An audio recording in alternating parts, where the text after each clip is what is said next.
Hello everyone. Welcome to engineers corner YouTube channel. ఈ రోజు నుంచి మనం పైథాన్ ప్రోగ్రామింగ్ స్టార్ట్ చేద్దామండి.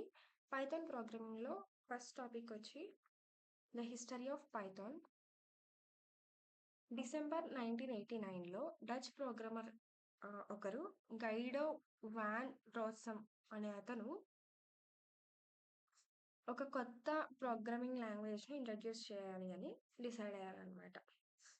అయితే పైథాన్ అనే నేమ్ ఎందుకు పెట్టారు అంటే అతనికి బ్రిటిష్ కామెడీ గ్రూప్‌లో 'మాంటీ పైథాన్స్ ఫ్లయింగ్ సర్కస్' అనే ఆ గ్రూప్‌కి ఈయన ఫ్యాన్ అనమాట. కాబట్టి ఆ పేరు ఇక్కడ పెట్టాలనుకున్నారు. కానీ సింపుల్‌గా ఉండాలి, యూనిక్‌గా ఉండాలి అనేసి పైథాన్ అనే పేరు పెట్టడం జరిగింది. కాకపోతే ఇక్కడ ఆయన సాల్వ్ చేయాలనుకున్న ప్రాబ్లమ్ ఏంటి అంటే అప్పటికి ఆయన నెదర్లాండ్స్‌లో రీసెర్చ్ ఇన్‌స్టిట్యూట్‌లో ఏబీసీ అనే లాంగ్వేజెస్ మీద ఆయన వర్క్ చేస్తున్నారు. కాబట్టి ఆ లాంగ్వేజెస్ అనేవి కొంచెం కాంప్లెక్సిటీ అనేది ఎక్కువ ఉంటదనమాట. అంటే అవి వాటితో వచ్చిన పెద్ద ప్రాబ్లమ్ ఏంటి అంటే అవి టూ రిజిడ్‌గా ఉంటాయి. అండ్ వాటిని ఎక్కడ ఎక్స్‌టెండ్ చేయలేము. అలానే కొత్త థింగ్స్‌ని ప్లగ్ చేయలేము. అలానే ఆపరేటింగ్ సిస్టమ్‌లో ఈజీగా వర్క్ చేయలేమనమాట. కాబట్టి ఏవైతే ఈ కాంప్లెక్సిటీస్ ఉన్నాయో వీటన్నిటిని రెడ్యూస్ చేసి ఒక సింపుల్ లాంగ్వేజ్‌లో ఆయన ఇంట్రడ్యూస్ చేయాలి అనేసి అనుకున్నాను. కాబట్టి ఆయన అందరికీ అర్థమయ్యేలాగా ఈజీగా అండ్ సింపుల్‌గా ఉండే లాంగ్వేజ్‌ని లైక్ ఇంగ్లీషే చదువుతున్నాం, ఇంగ్లీషే చేస్తున్నాం అన్నట్టుగా ఉండేలా ఉండాలి అనుకున్నారు. కాబట్టి ఈ లాంగ్వేజ్ అనేది ఇంట్రడ్యూస్ చేయడం జరిగింది.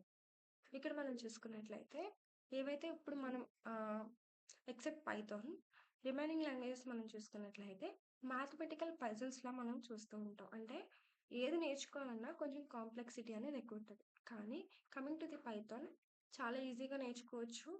అండ్ అన్ని చోట్ల ఇప్పుడు యూజ్ చేసేది కూడా ఇదే. Coming to the timeline 1991లో పైథాన్ 0.9 అనే వెర్షన్‌ని వీళ్ళు ఇంట్రడ్యూస్ చేశారనమాట. This was the first version అనమాట. పబ్లిక్‌గా దీన్ని ఇంట్రడ్యూస్ చేయడం జరిగింది. దీంట్లో మనం చూస్తే ఇప్పుడు మనం యూజ్ చేస్తున్న లిస్ట్స్, డిక్షనరీస్, స్ట్రింగ్స్ అనేవి ఇక్కడి నుంచే వచ్చాయి. 1994కొచ్చేటప్పటికి పైథాన్ 1.0 అనేది ఇంట్రడ్యూస్ చేయడం జరిగింది. ఇందులో ఏంటి అంటే కొన్ని టూల్స్ అనేవి యాడ్ చేశారు. Like map, filter, lambda which was using now also. కాబట్టి ఇలాంటి ఫంక్షన్స్ అన్నీ కూడా ఇక్కడ యాడ్ చేయడం జరిగింది. కమింగ్ టు ది 2000స్‌లోకొచ్చేటప్పటికి పైథాన్ 2.0 అనేది ఇంట్రడ్యూస్ చేశారు. ఇక్కడ ఏంటి అంటే లిస్ట్ కాంప్రిహెన్షన్స్, గార్బేజ్ కలెక్షన్స్ వీటన్నిటిని కూడా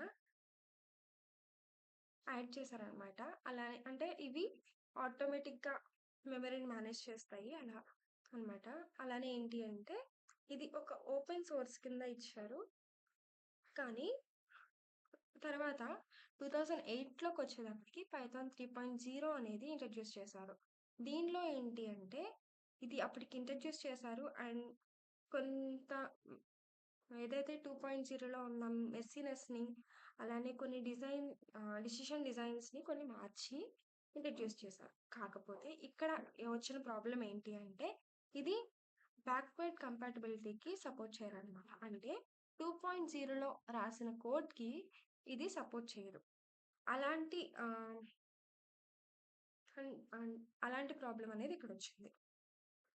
కమింగ్ టు ది 2010స్‌లోకొచ్చేటప్పటికి ఆ ప్రాబ్లమ్ ఐ మీన్ పైథాన్ అనేది ఒక బెస్ట్ లెవెల్‌కి రీచ్ అయిందనమాట.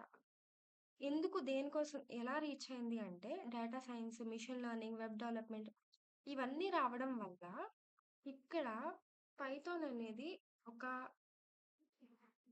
బెస్ట్ లెవెల్ రీచ్ అయింది. అన్నిట్లికన్నా అన్ని ప్రోగ్రామింగ్ లాంగ్వేజెస్ కన్నా కూడా ఒక మంచి రీచ్ అనేది దీనికొచ్చిందనమాట. 2020స్‌కొచ్చేటప్పటికి ఆహ్, ఏవైతే ఇప్పుడు ఇందాక మనం 3.0లో ఆహ్, 2008లో ఇన్వెంట్ చేసిన 2 పాయింట్ 3.0లో ఉన్న ప్రాబ్లమ్స్ ఏవైతే ఉన్నాయో అవన్నీ కూడా ఓవర్‌కమ్ చేసి 3.0 అనేది ఇన్వెంట్ చేయడం జరిగింది. కాబట్టి ఇప్పుడు మనకున్న పైథాన్ లాంగ్వేజ్ ఏదైతే ఉందో అది 3.0. మనం ఇప్పటికి యూజ్ చేస్తున్నాం. అది కన్సిస్టెంట్‌గా యూజ్ చేస్తుంది. అలానే అన్ని ఆహ్, like Google, Instagram, Netflix, Spotify ఇలా మిలియన్స్ డెవలపర్స్ అనేవాళ్ళు ఈ పైథాన్‌ని ప్రిఫర్ చేస్తున్నారు. వై పైథాన్ విన్స్ అంటే పైథాన్‌కి ఎందుకంత రీచ్ వచ్చింది అంటే బిగినర్ ఫ్రెండ్లీ. అంటే ఎవరైతే బిగినర్స్ ఉన్నారో ఆళ్ళు ఈజీగా నేర్చుకునే విధంగా ఉంటుంది. అలానే రీడబుల్. మనం చూస్తే ఇంగ్లీష్‌లోనే మనం నార్మల్‌గా రాస్తున్నట్టే ఉంటది కానీ ఎక్కడ కాంప్లెక్సిటీస్ కానీ ఎక్కడ ఆహ్, మనకి కష్టంగా అనిపించదనమాట. తర్వాత హ్యూజ్ లైబ్రరీ ఎకోసిస్టమ్. ఇక్కడ మనం చూస్తే అన్ని ఇన్‌బిల్ట్ లైబ్రరీస్ మనం వాడుతూ ఉంటాం. కాబట్టి ఇక్కడ అన్ని ఇన్‌బిల్ట్ ప్యాకేజెస్ అనేవి ఉంటాయి. తర్వాత వెర్సటైల్. అంటే ఇక్కడ అన్నిట్లోనూ మనం దీన్ని యూజ్ చేసుకోవచ్చు. కాబట్టి ఈ పైథాన్ లాంగ్వేజ్ అనే దానికి మంచి రీచ్ వచ్చిందనమాట. This is the history of Python. Thank you.